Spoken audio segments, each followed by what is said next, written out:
Question number 7 है, जब आप त्रिभुजाकार संख्याओं को 6 से गुणा करते हैं और 1 जोड़ते हैं तो क्या होता है? आपको कौन सा अनुक्रम मिलता है? क्या आप इसे चित्र के माध्यम से साझा कर सकते हैं? चलो देखते हैं, ट्राई करते हैं। देखिए क्वेश्चन में इन्होंने संख्या कौन सी ली है? कौन सी संख्या है ये?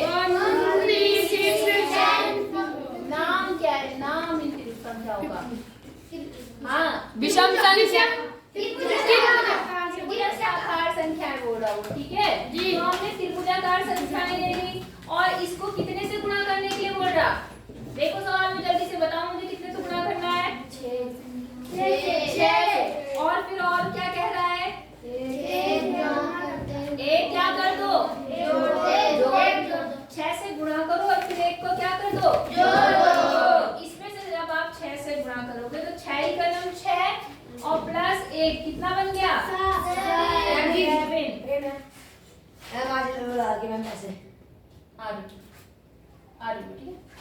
ठीक है। उसके बाद आपने क्या करा? दूसरी संख्या ले लो। दूसरी संख्या कितनी है? 3। 3 में कितने से गुणा करेंगे? 6। और फिर कितना जोड़ेंगे? 1। तो 6 किया 27 18 और 1 19। पहाड़े में भूलते जा रहे हो तुम लोग, रुक जाओ, तुम्हारे तो पिटाई करती हूँ। उसके बाद कितना है बेटा?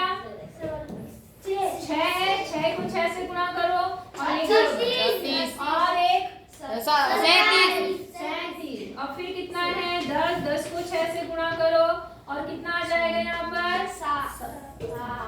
60 और 1 61। इस तरह से क्रम चलता रहेगा।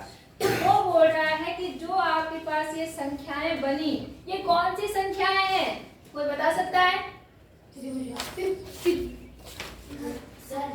नहीं। हाँ, षष्ठाकार नहीं बोलते, षष्ठभुजाकार। कौन सी संख्याएं बनी है? षष्ठभुजाकार। कौन सी? षष्ठभुजाकार। और षष्ठभुजाकार संख्याओं को आपने पैटर्न में दिखा रखा पहले भी, वैसे ही से पैटर्न में दिखाना है, ठीक है। तो षष्ठभुजाकार संख्या क्या करेंगे? अगर हम 7 से स्टार्ट करते हैं इसमें, तो देखो पहले मैंने आपको बताया था 7 कैसे आता है आपका। आप क्या करो, 1 2 3 ऊपर ले लो। कितना ले लो ऊपर? 3। 2 इधर ले लो और 2 इधर ले लो। तो कितना बन गया? बन गया एक षष्ठभुज जी। ऐसे कितना बना? 1 2 3 4 5 6 और एक बीच में 7। बात समझ में आ गई जी? नहीं आई। अच्छा, उसके बाद आपने क्या करा था? अगले के लिए हम कितना लेते हैं? 4 लेते हैं। कितना लेते हैं? 4 लेते हैं। तो 4 लेने के बाद में कितना बनता है यहाँ पर? देखो 1 2 3 4 और कितना? 1 2 3 1 2 3 कितना बना? 4 3 5 6 7 8 9 10 और कितना आएगा हमारे पास? 19 है ना मैम जी? हाँ। 5 है जी बीच में। 5। मैंने आपको क्या बताया था इसका पैटर्न याद है आपको कि नहीं याद है? इसका पैटर्न मैंने आपको बताया था। क्या करते हैं इसमें? क्या करते हैं बताओ? इसके पैटर्न के लिए एक जो विषम संख्याएं हैं वो लेते हैं। क्या लेते हैं? विषम संख्या। एक को इसमें है नहीं तो हम 1 नहीं लेंगे, पहले 3 लेंगे। पहले कितनी लेंगे? 3। फिर उसके बाद 5 लेंगे। कितने लेंगे? 5। सही बोला उस बच्चे ने। 5 के ऊपर कितने बनाएंगे? 4 और नीचे भी 4 और फिर ऊपर 3। मतलब हर तरफ से 3 बन जाए आपके पास।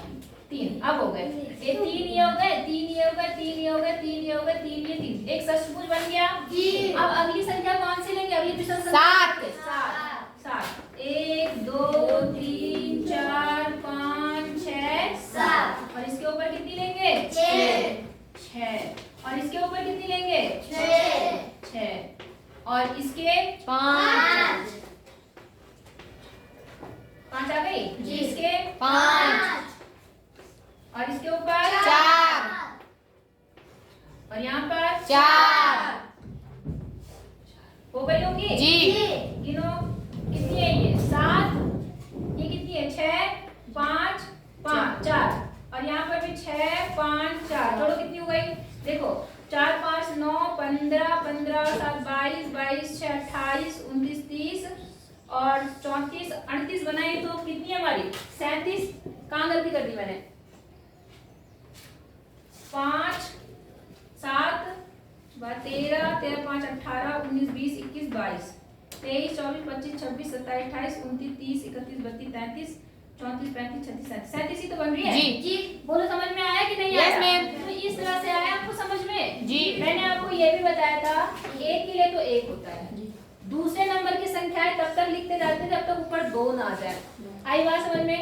तीसरी नंबर की संख्या में विषम संख्या तो 5 लेंगे और ऊपर कितने तक लिखते रहेंगे जब तक 3 ना बन जाए। चौथे नंबर की संख्या में ऊपर कब तक लेंगे जब तक 4 ना आए। पांचवें नंबर की संख्या में तब तक लिखेंगे जब तक ऊपर कितने ना आ जाए। 5 और बीच में कितने आएंगे उसमें 9 9 आएंगे। बात समझ में आ गई? तो ये पैटर्न समझ में आया आपको नहीं आया? आया। पक्का बोलो जी। पूछूंगी कल हो जाएगा जी। तो ठीक है, आपने कर लिया इसको, आपने चित्र भी बता दिया, हो जाएगा नहीं हो पाएगा? हो जाएगा जी। कर लेंगे जी।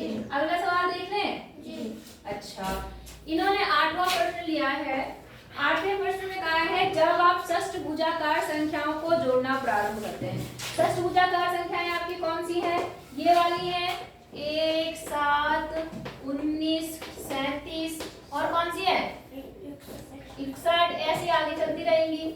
अगर आप ये जो षष्ठभुजाकार संख्या है इनको लेते हैं और आपने लिया इनको जोड़ना प्रारंभ करते हैं। कैसे जोड़ना है इन्होंने बता रखा, जैसे पहले 1 रहा, पहले क्या रहा 1 का 1 रहा, फिर 1 पे कितना जोड़ दिया इन्होंने 7 जोड़ दिया, तो 1 और 7 कितना आ गया 8। उसके बाद क्या करा इसको जोड़ दिया आपस में, कितना बन गया 1 7 19, कितना बना 27 बन गया। बोलो भाई लिखने में मत बिगड़ना, लिखना मत अभी, बाद में लिखना। फिर कितना है 1 7 19 और 37 जोड़ के कितना बन जाएगा देखो, यहाँ कितना बना 64 बना 37 37 64, ठीक है ना? समझ गए नहीं समझे? तो इस तरह से आप आगे भी जोड़ सकते हैं, जोड़ सकते हैं नहीं जोड़ सकते हैं? जोड़ सकते हैं। अब इन्होंने कहा कि आप कौन सा अनुक्रम प्राप्त करते हैं, क्या आप इसे घन के चित्र के रूप में स्पष्ट कर सकते हैं? अब जरा ध्यान से देखो बेटा, ये कैसी संख्या है? 1 तो 1 है, 1 की घात 3 करो 4 करो 5 करो 1 ही रहेगा। इसको मैं क्या लिख सकती हूँ 2 की घात 3। ये बताओ मुझे कौन सी संख्या बन रही है, जल्दी से बताओ। घन संख्या है। कौन सी संख्या बन रही है ये? घन संख्या। और ये क्या बन गया 4 की घात 3। देखो सबकी घात 3 3 बन रही है, इसका मतलब यहाँ से जो संख्याएं बनी वो कौन सी संख्या है? घन संख्या। घन संख्या बनी। बोलो समझ में आई बात है नहीं आई? आई जी। इसको किसको आई? सबको आ गई? अब घन संख्याएं बन गई। इन्होंने कहा कि आप इसे घन के रूप में लिख सकते हैं। बिल्कुल कर सकते हैं भाई, मैंने आपको पहले ही बताया था घन के रूप में लिखना। बताया था नहीं बताया था? देखो मैं इसे मिटा रही हूँ, ये तो आपको समझ में आ गया होगा। जी मैम, ये ना मिटाऊं? नहीं। चलो तो आप इसका यहाँ देखो, यहाँ पे देखो घन बनाते हैं। मैंने क्या बताया था, घन बनाना सिखाया था मैंने आपको। ऐसा ऐसा बनाना, देखो ऐसा, याद आया कुछ? जी। बनाया था ऐसा कभी घन? जी। अब 1 के लिए तो 1 दिखा दो, केवल ऐसे 1 के लिए तो 1 दिखा दो। अगली संख्या कितनी है? 2 का घन। कितने का घन है? 8। 8 किसका घन होता है? 2 को 3 बार गुणा करने पर 2 दूनी 4 दूनी 8। तो मैंने कहा था हर लाइन में कितने दिखा दो, 2 डब्बे बना देना। कितने डब्बे बोले थे मैंने बनाने के लिए? 2। यहाँ पे 2 की घात 3 है, तो देखो यहाँ पर 2, इसको मिटा दो बीच वाला। हाँ जी। जैसे बताया था बेटा वैसे ही बनाना है ना। ये बन गया घन हमारा। अब इसके 2 पार्ट कर दिए, 2 लाइन इसके 2 इसके, 4 डब्बे बन गए। इधर से भी 2, याद आया कुछ? जी। अब ये टोटल कितने घन बने हैं? 8। कितने बने? 8। यहाँ पर भी एक छोटा सा घन बना देना जिसमें कोई भी डिवाइड नहीं करना। बात समझ में आ गई? जी। अगले में कितना है? 3। तो एक थोड़ा बड़ा घन बनाते हैं। कितने भाग करूंगी मैं हर लाइन के? 3। गुड। कितने भाग? 3। जो एक्स्ट्रा लाइन है उन्हें मैं मिटा देती हूँ। 3 भाग करते हैं, तो देखो 1 2 3 भाग हो गए, यहाँ पर भी 3 भाग हो गए, इधर भी कितने हो गए 3, इधर भी 3, मिला दो ऐसे ऐसे ऐसे ऐसे, बन गए 3 3 जी। इधर वाले को भी 3 बनाओ, 1 2 3 खाने बन गए, ऐसे भी 3 बनाओ, बन गए 3, ऐसे भी 3 बनाओ, बन गए 3। ढंग से मिलाना बेटा, थोड़ा मिनट टेढ़ा मेढ़ा हो गया। तो यहाँ पर कितने का घन बन गया? 27। तो आप क्या इन्हें चित्र के रूप से दिखा सकते हैं?